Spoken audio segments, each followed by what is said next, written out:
guys. Hope you're doing well. So, if you were in class this morning, then you know that we ended up spending the majority of the time working on volume, even though it is Thursday, and Thursday is normally an ELA day.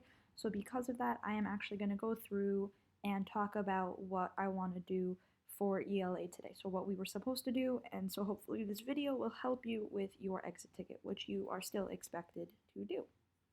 So, let's go ahead and make sure that we're on Thursday of our ELA slides.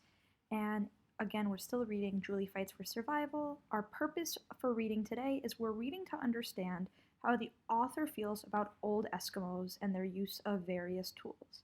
So something that it's really important to remember when you're reading, I don't care what it is you're reading, is remember that you're reading something that someone wrote, which means that they have feelings, thoughts, experiences that are going to impact what and how they write.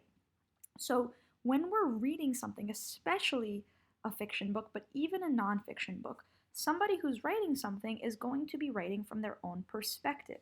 So we're trying to figure out how the author feels about something based on details of the text.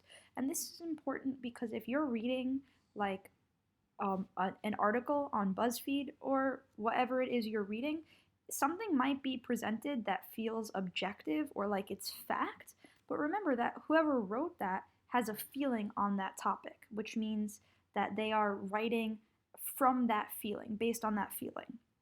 So what we're going to do today is we're going to be looking for clues about what can we tell about how an author feels based on what's written in a text, right? So let's go ahead and get right into it.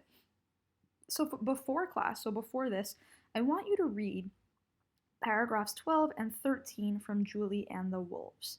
Now, I'll be posting a video later of myself reading paragraphs 12 and 13, so you can just check that out if you want someone to sort of read it along with you. But what we're going to be doing as you're reading, or as I'm reading, depending on which one you prefer, is I want you to take notes about what Julie realizes about the Eskimos from her village. So again, we're reading just these two paragraphs, and we're going to be thinking about and taking notes on what it is that Julie realizes about the Eskimos from her village. And then you're going to, this is the second step, is you're going to watch me do a think aloud about what we can learn from these two paragraphs. So I'm going to go ahead and I'm going to open this up real quick. I'm going to go to paragraphs 12 and 13. And I am going to read what I learn. Read this out loud, right? Or you've already read this out loud, and I've already read this out loud. So I'm going to now talk about what I learn from these paragraphs and how I learn them, right? So as I read this, what I realized is that Julie compares, Julie at some point she says, the people at SEAL camp had not been as outdated and old-fashioned as she had been led to believe.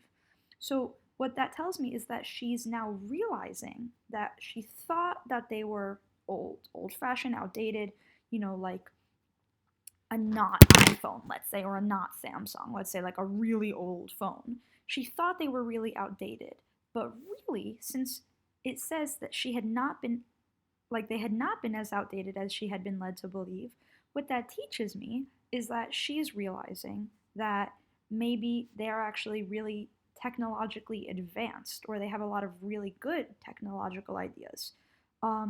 It said, no, on the contrary, they had been wise. Again, supporting this idea that these people who had lived in the village, these Inuit Eskimo people, had been wise, had been really aware.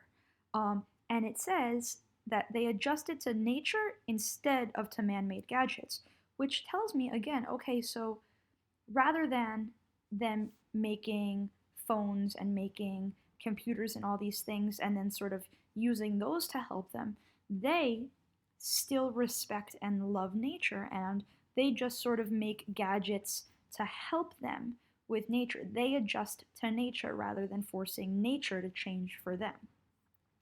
And it also says something earlier on. It says where the old Eskimos were scientists too. So since she had said earlier that it seems like, these Eskimos had, been not outdated, and now she's sort of realizing that they're scientists, what it's sort of telling me is that Julie is realizing and understanding how impressive and how amazing these people were. While a lot of people may think, oh, they're old fashioned, they're outdated, they're not that great, in reality, they're actually really, really amazing and have done such wonderful things and are very advanced in a way that we might not be able to appreciate. And so this is sort of giving me an idea of how the author thinks. Because remember, this is a fiction book. The author created Julie.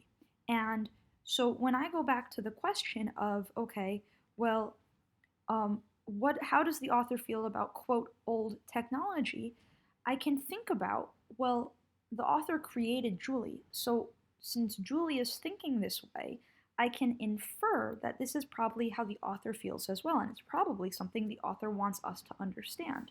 And so, what I'm going to think about, and I'll just write them here in the speaker notes, is the author seems to like and appreciate old technology. Now, how do I know this? For a few reasons, right? Let's go back. One, it says that they were scientists, right? The people who created this old technology are scientists. Two, it says that it's not actually outdated. We might think of it as outdated or old-fashioned, but it's not. And three, it's almost the opposite of that, right? These people were so smart that they adjusted to nature. So the author seems to like and appreciate old technology. And I can take notes on this, right? One, the Julie, written by the author, realizes how smart the Eskimos were to create these things, right? These different types of technology. Two,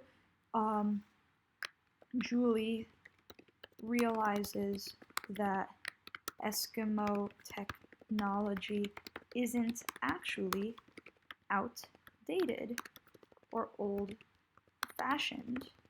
Three, Julie realizes the Eskimos were able to adapt to nature, which, as we've read from what she's gone through, which turns out to be very hard, which is really difficult. And at the end, we can sort of tell that Julie, and therefore kind of the author, are really impressed by the Eskimos, right? So it seems like the old technology of the Eskimos is very impressive to the author. So I'm thinking about, okay, well, how does the author feel? Very, very good. Specifically, the author is impressed by this technology, and we just went through three reasons in these paragraphs as to why we know that, right? So now your job is to go into your classwork, right, to find the exit ticket labeled ELA exit ticket April 30th, and to go ahead and answer this question. How does the author feel about old school technology, right? Share your answer, use a quote from the text to support that answer, and explain how that quote shows what we've talked about. All right, so you're basically using the RACE strategy. I hope this was helpful. I miss you. I will see you at office hours if you have any questions. Bye, scholars.